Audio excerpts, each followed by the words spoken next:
Olá pessoal, bom dia povo de Deus, a paz do Senhor.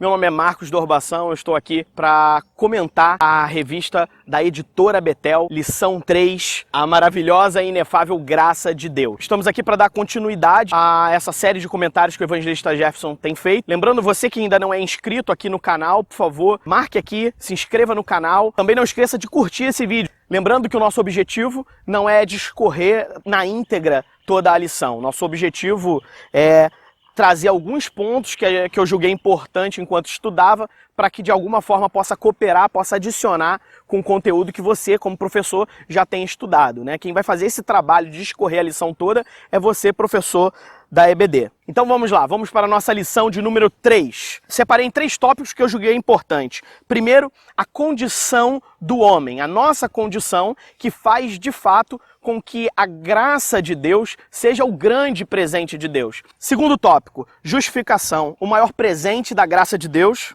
E terceiro tópico, libertos da lei. Primeiro, a graça é um atributo de Deus. Deus, ele é bom. Você vê diversos momentos na Bíblia, várias características sendo apontadas para Deus. Existe um versículo que diz que Deus é amor. Essa é uma definição de Deus. Deus é amor e é impossível ele viver e se relacionar sem que ele ame. Então a graça, ela é um atributo divino, é uma característica de Deus. Primeiro tópico, a condição do homem. Não existe compreensão da graça de Deus se não houver entendimento em que condição nós estamos. Você não se vê necessitado de um remédio se não tiver compreensão que está doente. A graça, ela só é um presente, só é uma dádiva de Deus se o homem tem compreensão de que estado ele se encontra. Então a primeira coisa que a gente precisa entender para poder valorizar e entender a bênção da graça é entender que não existe nenhum homem sequer que não esteja debaixo dessa condição de pecado, a necessidade de redimir a sua queda. Então todos pecaram e destituídos estão da glória de Deus. Romanos 3, 23. Não há ninguém sequer, não há um homem, não há uma mulher, não há uma etnia, não há ninguém que leve um estilo de vida que possa fugir dessa condição de estar sem a glória de Deus por conta da sua condição de pecado. A condição de pecado do homem faz dele rival de Deus. O homem se torna um rival de Deus. Ele está em estado de rebelião e, portanto, ele é mais do que alguém que decidiu viver fora da vontade de Deus. O pecado, ele nos torna inimigos de Deus. Talvez você tenha refletido apenas da seguinte forma: aquele que não vive para Deus está levando uma vida à margem, está levando uma vida apenas sem Deus, como se Deus não fizesse parte da sua decisão de vida, do seu estilo de vida. Entretanto, o pecado nos torna rival de Deus, e aquele que peca, ele é alvo da ira de Deus. Olha só o que a Bíblia diz a respeito do homem ser rival de Deus. Salmos capítulo 7, versículo 11 diz: Deus é justo juiz, um Deus que se ira todos os dias. Versículo 12 também diz: se o homem não se converter, Deus afiará a sua espada, já tem armado o seu arco e está aparelhado. Você tinha compreensão desses versículos de Salmos?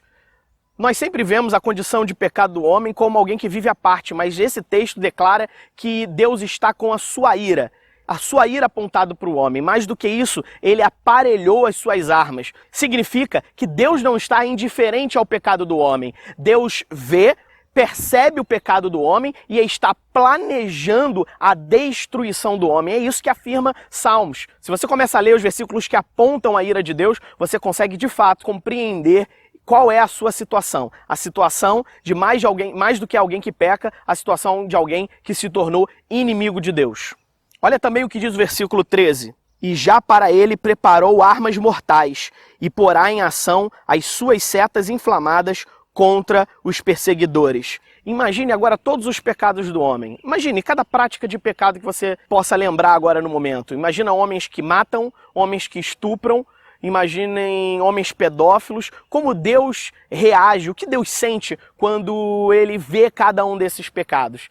Eu acho interessante o comentário dos puritanos a respeito da forma como Deus reage ao pecado do homem. Eles fazem uma analogia interessante. Eles dizem que Deus é como um arqueiro. um homem que atira arco e flechas, e ele já esticou a flecha no arco e está com a flecha esticada, apontada para o homem. Quanto mais tempo passa, as suas mãos vão trepidando, trepidando, até que chega o momento de Deus lançar a flecha e acertar o homem que tem pecado contra ele. Vamos definir graça. Duas palavras no Antigo Testamento aparecem sendo traduzidas eventualmente como duas outras palavras, graça e misericórdia. As palavras são shem e hesed. Elas são traduzidas em geral como bondade, benevolência, graça ou misericórdia. Essas duas palavras andam juntas porque elas são faces de uma mesma característica de Deus. Mas eu queria separar elas didaticamente para que a gente pudesse entender a distinção entre elas. Misericórdia é a característica de Deus que impede de que recebamos aquilo que nós merecemos. E se somos pecadores, estamos debaixo da ira de Deus, o nosso mérito é exatamente sermos aniquilados, sermos mortos. Então, nós merecemos o castigo de Deus. É algo que nós merecemos pela nossa condição de pecado. Então a misericórdia é uma característica, um atributo de Deus que impede que Ele nos dê aquilo que merecemos. Então se merecemos ser destruídos, Deus pela sua misericórdia não dá a nós o que nós merecemos e, portanto, nós somos poupados. Diferente da graça. A graça é uma característica de Deus que faz com que Ele nos dê aquilo que nós não merecemos.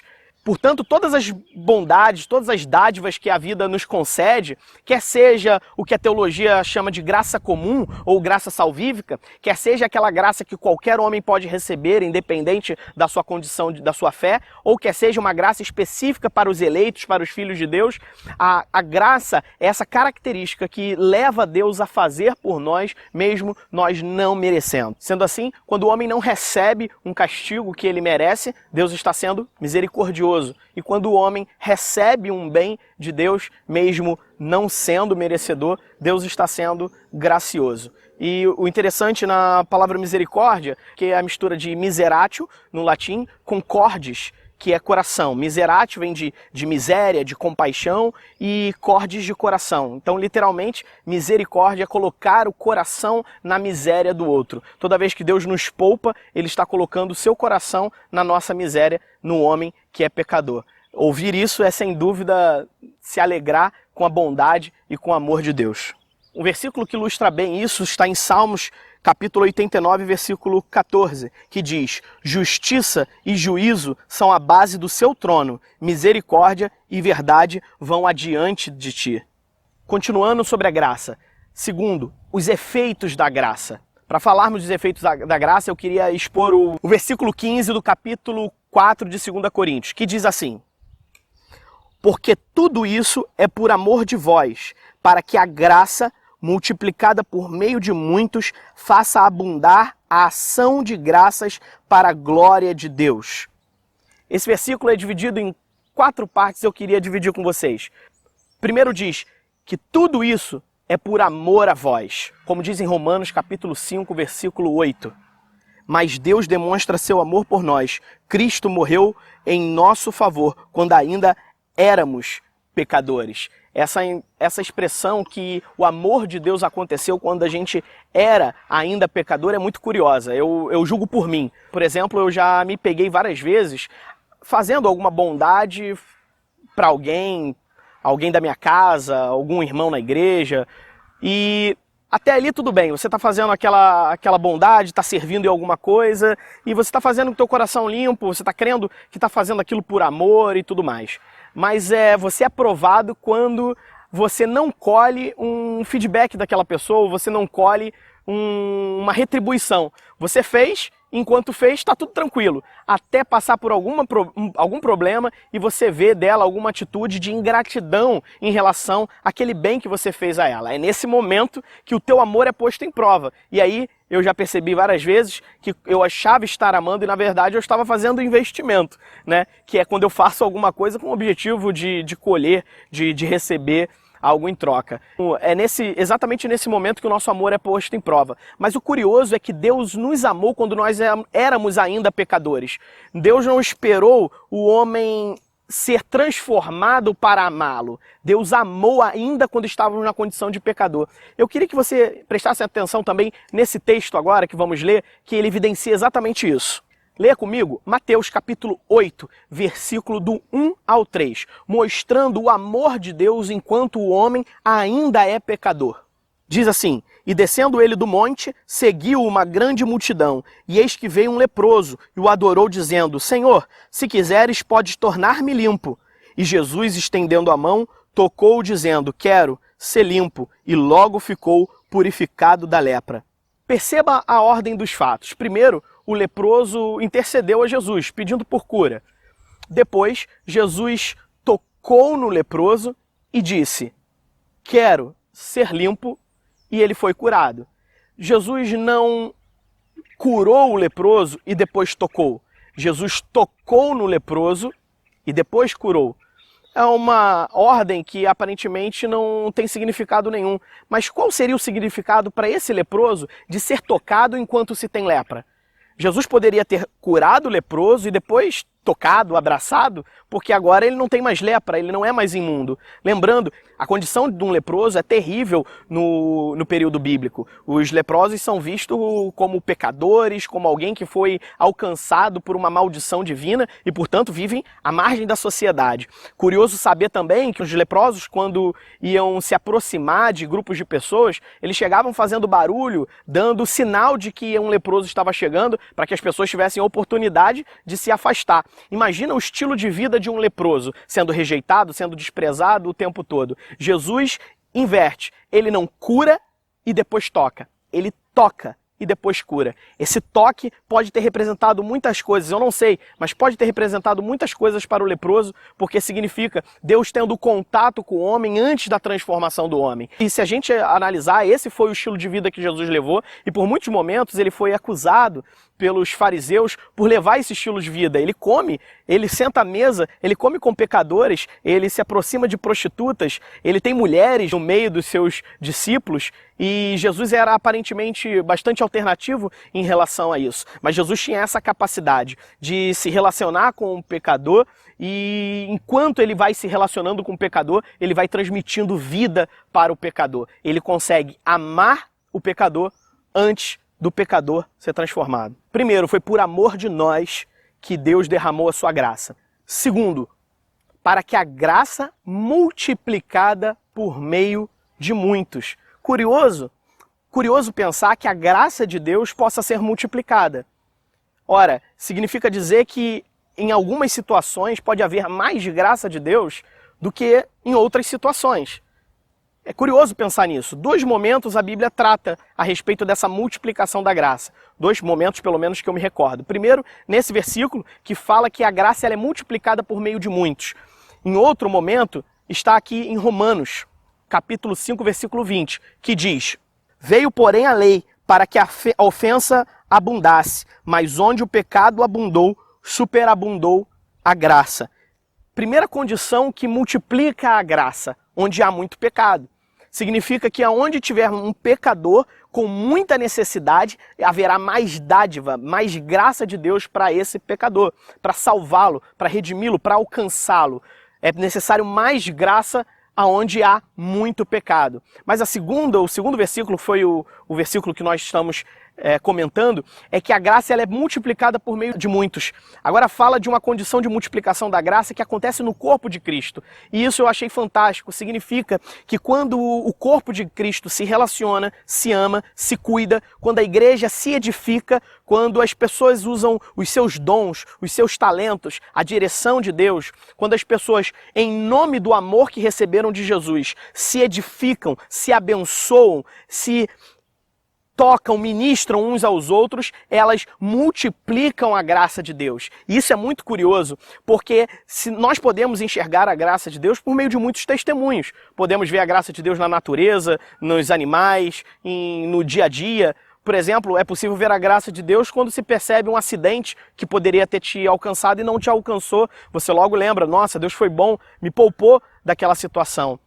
Mas Significa também dizer que a graça de Deus dentro do corpo de Cristo, ela é multiplicada, portanto, o testemunho que o corpo de Cristo pode dar a respeito de Deus, a respeito da sua bondade, do seu amor, é maior. A graça de Deus é multiplicada no seio da igreja. Eu quero aproveitar esse momento para te animar, meu irmão. Você que talvez esteja passando por qualquer situação, você que esteja chateado com uma situação, se sente ofendido por alguém, você que talvez até nutra no seu coração um sentimento de ódio, rancor, ira, a respeito de alguém que te ofendeu em alguma coisa, eu queria te convidar a liberar perdão para essa pessoa. Essa pessoa talvez não tenha coragem de passar por cima do orgulho dela para ir até você, mas talvez você também esteja com dificuldade de passar por cima do seu. Vá até ela, peça perdão, se humilha, faça como Jesus faria, e eu tenho certeza que essa pessoa vai ver o testemunho da graça multiplicada por meio de muitos. Quanto mais pessoas fazem o que Jesus ensinou e o que ele mandou, mais a graça é multiplicada e maior é o testemunho de que Deus está entre nós. Lembrando o texto que diz em João, não me recordo o versículo exatamente, mas vou deixar anotado aqui no comentário do vídeo, mas o versículo que diz que quando Jesus ora ao Pai, ele fala: Pai, eu te peço que dê da glória que tu deste a mim, dê também a eles. E que eles, se referindo aos discípulos e portanto à igreja, que eles sejam um como tu e eu somos um. Jesus usa a sua unidade para poder fazer menção a uma proposta de unidade para a igreja. Terceira parte do versículo. A segunda fala que para a graça multiplicada por meio de muitos. Terceira parte, faça abundar as ações de graça. O versículo que fala bem disso é 1 Tessalonicenses, capítulo 5, versículo 18, que diz assim: Em tudo dai graças, porque esta é a vontade de Deus em Cristo Jesus para convosco. Um dos frutos da graça multiplicada por meio de muitos é desenvolver em nós as ações de graça. Ações de graça é um estilo de vida. Ações de graça é um modo de viver. Nós vivemos com o coração em paz, dando graça por tudo que acontece. E o interessante é que o versículo de Tessalonicenses diz: dai graças, porque essa é a vontade de Deus. Essa qual? Essa aí. Essa aí que tu está vivendo. Essa aí que tu está vivendo é a vontade de Deus. Obviamente, se você está vivendo algum tipo de pecado, algum tipo de reação ou de consequência ao pecado, essa não seria a vontade de Deus. Entretanto, se você entende que tudo que acontece, conforme diz em Romanos capítulo 2, versículo 28, que todas as coisas cooperam para o bem daqueles que amam a Deus e vivem segundo o seu propósito, até uma situação de pecado, ela pode te representar aprendizado. Por exemplo, o pecado é uma oportunidade para se arrepender e se humilhar. Pessoas soberbas podem encontrar, após um quebrantamento de pecado, uma oportunidade para se humilhar e, portanto, vencer esse pecado mais original, mais raiz, que é a condição da sua soberba, da sua arrogância, do seu orgulho. Então, até as situações ruins na nossa vida podem se tornar, por meio dessa graça de Deus, dessa capacidade de Deus de redimir todas as coisas, é possível transformar uma condição de sofrimento e até uma condição de pecado, fazendo a vontade de Deus, é possível transformar ela para cooperar para o teu bem e cooperar para a tua transformação e te fazer semelhante a Jesus. Então as ações de graças é um estilo de vida que Deus quer desenvolver em nós. Isso diz respeito a muita coisa. Nós andamos, primeiro, ansiosos com muitas coisas. Jesus fala a respeito disso quando fala sobre o dinheiro. Nós vivemos ansiosos, vivemos querendo servir a muitas pessoas, agradar a todo mundo. E às vezes nos falta o versículo que diz, olha, que Paulo fala: me importa servir, agradar mais a Deus do que aos homens. Não num sentimento de rebelião, mas num sentimento de identidade, de saber quem somos, para que fomos chamados e, portanto, qual é a nossa missão. O que devemos fazer no dia a dia para expressar e para ser condizente com a fé que nós temos em Cristo Jesus. E muitas das vezes a gente fica perdido em muitas questões e acaba perdendo a nossa paz. E a paz, ela é um fruto da fé. Sem paz, você não consegue andar na vontade de Deus. Uma pessoa com medo, uma pessoa ansiosa, uma pessoa desesperada, ela certamente vai fazer o que deseja a sua carne. Portanto, a graça, quando ela é multiplicada no corpo de Cristo, ela desenvolve em nós um estilo de vida, um coração tranquilo, manso e humilde, como Jesus nos mandou a ser. e isso vai desenvolvendo em nós a paz. E a paz é o elemento fundamental para que a gente possa tomar decisões e fazer escolhas na nossa vida. Lembrando o que a Bíblia também diz, deixa que a paz seja o árbitro que guie as nossas atitudes. A paz, ela é um árbitro, ela é um juiz, ela é um termômetro, um equilíbrio que nos leva a fazer as escolhas certas na hora certa e como Deus faria. Sem paz, certamente você vai pecar. A quarta e última parte desse versículo diz que tudo isso é para a glória de Deus. Ele nos amou, por isso Ele derramou sobre nós a sua graça multiplicada no corpo, para desenvolver em nós um estilo de vida de ações de graça e que tudo isso coopere para glorificar a Deus. Um versículo que mostra bem isso está em 1 Coríntios capítulo 10, versículo 31, que diz: portanto, quer comais, quer bebais, ou façais outra qualquer coisa, fazei tudo para a glória de Deus. Eu deixo uma pergunta para você. Tudo que você faz, e o versículo ele usa as coisas mais primitivas e mais básicas da vida, quer comais, quer bebais, façais tudo para a glória de Deus. Você faz tudo para a glória de Deus? Tudo que você faz, você pensa se vai glorificar, exaltar ou vai envergonhar? É um bom ou é um mau testemunho a respeito da sua fé em Cristo Jesus? Segunda parte, justificação, o maior presente da graça de Deus. Para falarmos sobre isso, eu queria ler com você em Romanos capítulo 3, do versículo 10 ao 26. Vamos ler? Como está escrito, não há um justo, nenhum sequer. Não há ninguém que entenda, não há ninguém que busque a Deus. Todos se extraviaram e juntamente se fizeram inúteis. Não há quem faça o bem, não há nem um só. A afirmação de Paulo aqui em Romanos 3 é interessante. Ele diz a algumas pessoas que não existem. Não há ninguém que busque a Deus, não há ninguém que entenda, não há ninguém que faça o bem. Para a gente falar da graça, a gente precisa, sobretudo, chegar primeiro a dois extremos. Primeiro temos que falar de toda a graça de Deus, da justificação, da bondade de Deus e da total não contribuição do homem no processo de salvação, no processo de justificação. E depois enxergarmos o outro lado, o lado da obediência, o lado de obedecer a Jesus e de cumprir os mandamentos. A reflexão sadia da graça consiste em, por fé, aceitar esses dois extremos para se chegar a um equilíbrio. Então, primeiro, vamos chegar ao primeiro extremo. Vamos enxergar o que Paulo está dizendo aqui em Romanos. Ele está dizendo três pessoas que não existem. Não existe quem entenda, não existe quem busque, não existe quem faça o bem. Por exemplo, sabe aquele dia que você estava buscando a Deus? Você sentiu uma vontade de orar, por exemplo, dobrou seu joelho dentro de casa e orou. E buscou a Deus. Se eu te perguntar, por exemplo, você buscou a Deus? Você vai dizer, eu busquei a Deus. Mas Paulo vai dizer em Romanos, não há quem busque a Deus. Curioso, né? Ou então, por exemplo, se eu te perguntar, você já fez algo bom? Você já serviu alguém? Você já abençoou alguém? E você vai dizer, já fiz coisas boas. Paulo vai dizer, não há quem faça o bem. Ou, por exemplo, quando você estava ouvindo uma pregação e você, no meio da pregação, teve aquele insight, né? Teve aquele entendimento e você falou, agora eu entendi, agora eu estou entendendo. Paulo vai dizer, não há quem entenda. O que Paulo está querendo dizer? Bem, é mais ou menos assim. Naquele momento que você buscou a Deus, não era você que estava buscando a Deus, era Deus que estava te encontrando.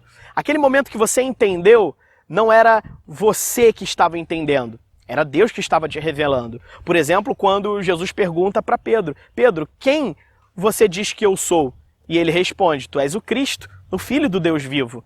E Jesus então responde para Pedro, Pedro, bem-aventurado, você é um cara bem-aventurado, porque não foi nem carne, nem sangue que te revelou, mas o meu Pai que está nos céus. Quando Paulo quer dizer não há quem entenda, ele está dizendo isso. Qualquer compreensão a respeito do Evangelho é dádiva, é bondade. Ninguém entende. É Deus que revela ao homem. Não há quem faça o bem. É Deus que, por meio do seu corpo em Cristo Jesus, faz o bem. E você está vinculado a esse corpo e, portanto, nesse corpo você faz o bem.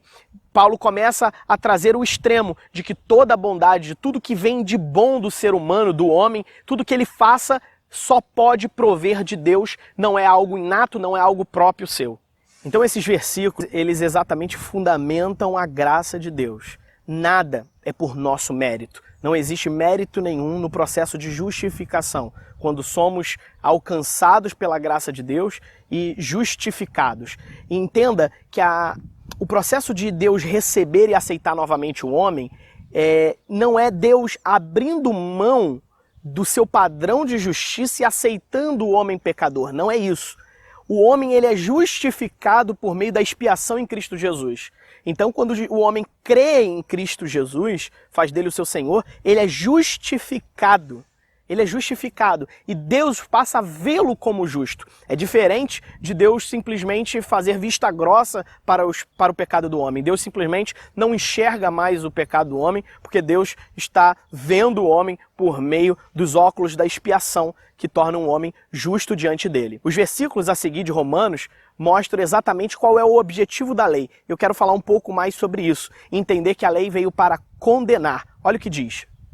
Lucas capítulo 16, versículo 15, diz assim: E disse-lhes: Vós sois os que vos justificais a vós mesmos diante dos homens, mas Deus conhece os vossos corações, porque o que entre os homens é elevado, perante Deus é abominação. A colocação de Jesus aqui em Lucas 16 é interessante, porque ele diz que os fariseus tentavam justificar a si mesmo, e isso fazia com que eles cometessem abominação diante de Deus. A lei, ela vem para condenar, a lei vem para revelar o nosso pecado. E quando nós temos um contato com a lei e entendemos o padrão de justiça de Deus, e também entendemos a ira de Deus contra o pecador, a primeira coisa que a gente quer é não ser alvo dessa ira. Nós não queremos ser condenados com a lei. E aí, naturalmente, o que a nossa carne tenta desenvolver é o que Jesus condena dos fariseus. Vocês tentam justificar a vós mesmos. Nós chamamos isso de justiça própria. É esse meio pelo qual a nossa carne tenta ser aceito diante de Deus e, portanto, não ser condenado pela lei, tenta ser aceito diante de Deus pelo seu próprio mérito, pela sua própria condição, pelas suas próprias qualidades. A única forma de você receber a graça de Deus é a total desconstrução dessa mentalidade do mérito, a total desconstrução da mentalidade da justiça própria. Não há nada que você faça que vá lhe justificar diante de Deus. Tentar se justificar diante de Deus é abominação. Perceba, nem todos os pecados a Bíblia chama de abominação. Nem todos os pecados é abominação diante de Deus. Mas tentar se justificar por meio próprio é abominação. Perceba o caminho de degradação que a lei vai desenvolvendo no homem. Porque aponta, primeiro, um Deus justo, um homem pecador, uma lei que condena, o homem tenta se justificar por si mesmo. E o que é justificar por si mesmo? É abominação diante de Deus. Essa construção de se justificar, ela destrói a alma do homem, escraviza. Eu estava até conversando com o evangelista Jefferson e a gente estava falando a respeito de uma pessoa que deu o seguinte testemunho depois que saiu da igreja. Ela disse que está vivendo melhor. Ela está vivendo melhor, porque ela dentro da igreja só se sentia culpada, só se sentia condenada. Isso é uma grande verdade. Quem teve experiência com a lei, mas não teve experiência com a graça, se sente condenado e tenta o tempo todo justificar a si mesmo. E eu, por exemplo, tenho algumas experiências que me fizeram enxergar bem isso.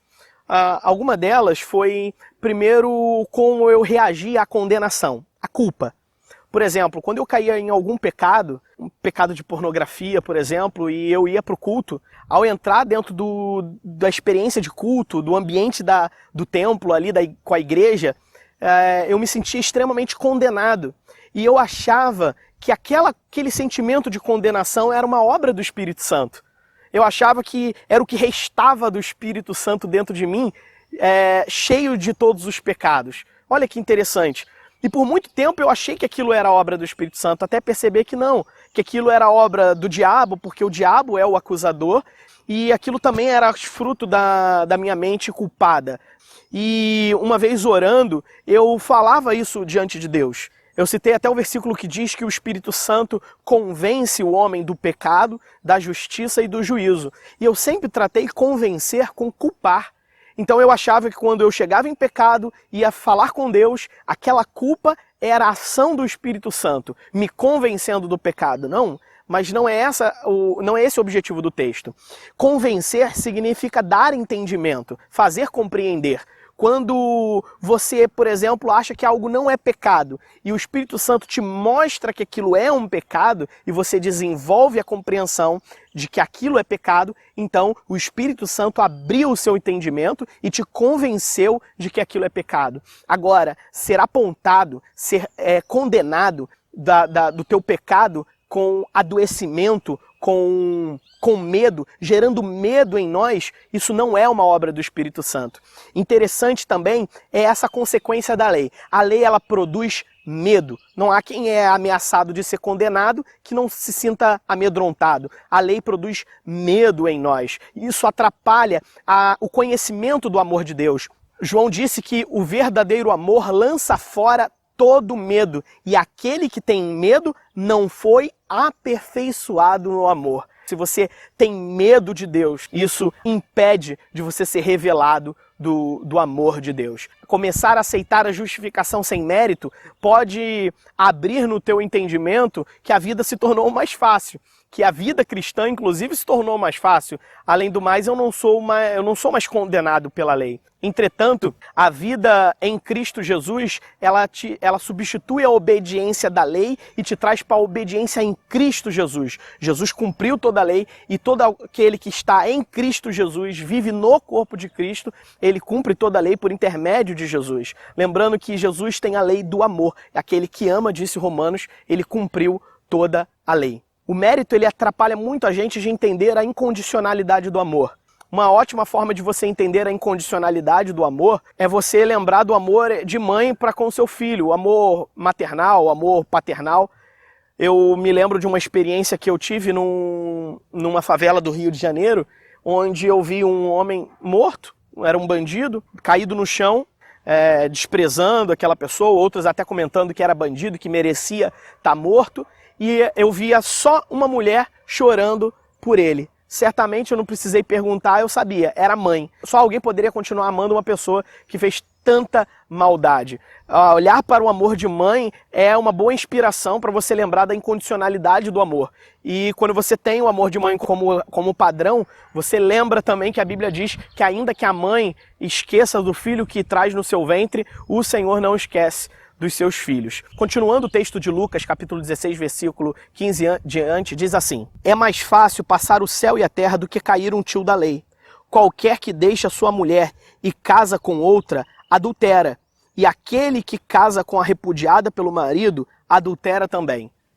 Jesus introduz uma compreensão interessante a respeito do funcionamento da lei. A lei, ela funciona apenas para vivos. Não é possível um morto guardar a lei. Jesus, quando fala aqui do adultério dessa mulher, parece que Jesus vai iniciar uma doutrina sobre divórcio. Mas mais do que isso, Jesus acaba de falar para os fariseus que eles tentavam se justificar. E depois ele, logo em seguida, introduz o adultério. O que Jesus estava querendo dizer? Ele não estava só falando do adultério, mais do que isso, ele estava falando do funcionamento da lei.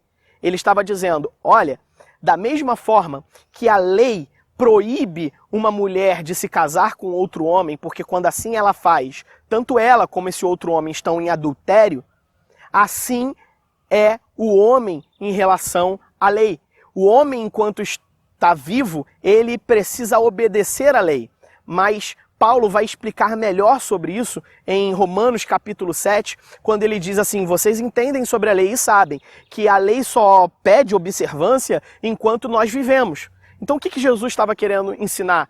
Ele estava querendo dizer que nós devemos obediência à lei enquanto estamos vivos. Assim como a pessoa casada deve manter o seu casamento enquanto seu marido estiver vivo e depois que ele morre, ela está automaticamente liberada para um novo relacionamento. Na morte, não há mais necessidade do cumprimento da ordem da lei. Agora que entendemos a total incapacidade do homem de cumprir a lei, e também percebemos que pela justificação na graça, por meio da fé em Cristo Jesus, nós somos perdoados e justificados de todo o nosso pecado e que isso não é um mérito nosso, porque Paulo já disse, não há ninguém que busque a Deus, então é uma obra do Espírito Santo em nós. Só nos resta pensar de onde tiraremos então toda a energia de esforço para sermos santos, para obedecermos as Escrituras? E aí que vem uma desconstrução muito interessante, porque nós estamos acostumados a nos movermos por meio da culpa. Nós usamos a culpa como uma forma de guiar o nosso caminho e na verdade não é por aí. É por isso que Jesus nos libertou, para que fôssemos livres. Não é por meio da culpa que desenvolvemos uma forma de guiar os nossos comportamentos, mas sim por meio da liberdade que há no amor, na aceitação incondicional, sem mérito humano. Esse ambiente de libertação, de amor, permite que a gente simplesmente se entregue, se renda. E o primeiro passo é você receber por completo a condenação. Você acreditar no que a lei diz, que ela condena todos os homens, e não tentar se justificar por meio da sua própria justiça. E posto isso, a gente precisa fazer uma outra reflexão, porque talvez você diga assim, agora é muito fácil, porque já que somos justificados pela fé em Cristo Jesus, se tornou muito fácil então a vida cristã. Será que a lei era mais fácil do que os mandamentos de Jesus? Se fôssemos comparar alguma das leis do Antigo Testamento e algum dos ensinos dos mandamentos de Jesus, qual seria mais fácil? Olha que interessante, acompanhe comigo aqui 2 mandamentos, um do Antigo Testamento e um do Novo Testamento. Em Marcos 12:30, Jesus fala a respeito de um mandamento no Antigo Testamento. Ele reforça esse mandamento. Ele diz assim: amarás, pois, ao Senhor teu Deus de todo o teu coração e de toda a tua alma e de todo o teu entendimento e de todas as suas forças. Este é o primeiro mandamento. E o segundo, semelhante a este, é: amarás o teu próximo como a ti mesmo. Não há outro mandamento maior do que este. Essa menção de Jesus é uma referência à lei do Antigo Testamento entregue por Deus a Moisés, dizendo que devemos amar a Deus sobre todas as coisas e ao próximo como a nós mesmos. Esse princípio de amor ao próximo do Antigo Testamento, ele parte do princípio que eu devo dar ao outro o mesmo nível, a mesma dimensão, a mesma medida de amor que eu dou a mim mesmo. Eu amo ao próximo tanto quanto amo a mim mesmo. A questão toda é que Jesus não dá continuidade a isso. Olha o que ele fala aqui em João 13:24. Um novo mandamento vos dou, que vos ameis uns aos outros, como eu vos amei a vós, que também vós uns aos outros vos amei. Jesus disse em João que deu um novo mandamento. Ele reforça o antigo, mas estabelece um novo. E o novo mandamento de Jesus a respeito do próximo não é mais amar ao próximo como amamos a nós mesmos. É amar ao próximo como Cristo nos amou. E qual é a diferença do amor de Jesus para o restante de todo o amor?